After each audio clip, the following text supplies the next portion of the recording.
नमस्कार मंडळी, पुन्हा एकदा स्वागत करतो तुमचं आपल्या एका नवीन व्हिडिओमध्ये.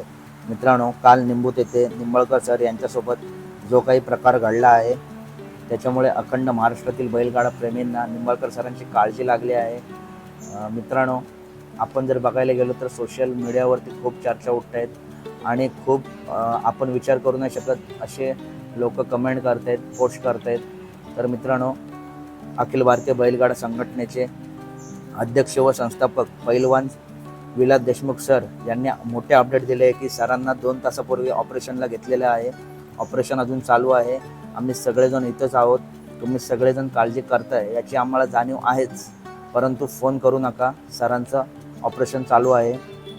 विलास देशमुख सरांनी सोशल मीडिया व यूट्यूबरसाठी एक विनंती केली आहे की आपल्या पोस्टमध्ये कोणत्याही घटनेचा काही आक्षेपार्ह वक्तव्य कोणी करू नका.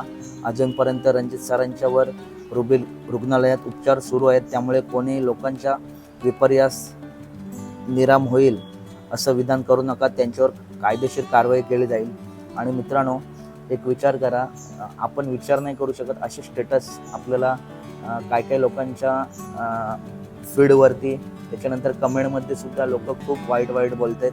तर असं बोलू नका. आणि मित्रांनो, पुन्हा एकदा पैलवान विलास देशमुख सरांचा मेसेज आला होता की सरांचं ऑपरेशन झालं आहे, अंडर ऑब्झर्वेशनमध्ये 24 तास ठेवायचं आहे, त्यामुळे कोणी फोन करू नका आणि कोणत्याही अफवांना बळी पडू नका. आणि मित्रांनो, त्यानंतर हिंदकेसरी सर्जा जे इंस्टाग्रामला ऑफिशियल पेज आहे त्याच्यावरून सुद्धा अपडेट आले आहे, सरांची तब्येत आता ठीक आहे. याची सर्व सर्जा सुंदर फॅन्स क्लब महाराष्ट्र राज्य यांनी नोंद घ्यावी. सरांना कोणीसुद्धा फोन करू नये ही नम्र विनंती. सरांना आता आरामाची गरज आहे. धन्यवाद. मित्रांनो, ही सुद्धा अपडेट आली आहे. तर मित्रांनो, बैलगाडा प्रेमी म्हणून आपण काय करणार, तर आपण आता हीच प्रार्थना केली पाहिजे की निंबाळकर सर पूर्ण ठणठणीत बरे झाले पाहिजेत आणि मैदानात आले पाहिजेत पुन्हा एकदा. त्याच्यामुळे मित्रांनो, कोणी कमेंट करताना विचार करा, त्यांच्यावरती कारवाई करण्यात येईल. आपले सर कधी लवकर बरे होतील, मैदानात येतील, हीच आपण प्रार्थना करूया. सरांचा आपण ऑपरेशन नंतर बघायला गेलो तर पल्स, BP सगळं काही नॉर्मल आहे. त्याच्यामुळे ही एक आनंदाची बातमी आहे आणि श्वाससुद्धा चालू आहे. त्याच्यामुळे काहीसुद्धा पसरवू नका. तर मित्रांनो, हीच होती अपडेट. भेटूया पुढच्या व्हिडिओमध्ये. Tata, bye bye guys. यापुढे काही अपडेट आली तर मी